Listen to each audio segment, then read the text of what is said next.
राम राम सभी ने। मेरा नाम विक्रम सिंह राठौड़ और आज मैं जा रहा हूँ गार्डन में, जो कि सांताक्रूज वेस्ट कोतवाली की तरफ है।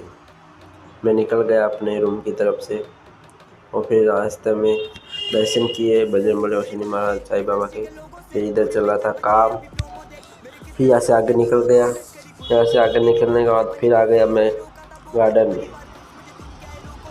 और गार्डन के अंदर जाते ही देखा कि छोटे छोटे बच्चे और बड़े बड़े लोग क्रिकेट खेल रहे थे और दूसरे लोग बैठ के देख रहे थे कौन या किधर खड़ा। और फिर मैंने मारा राउंड।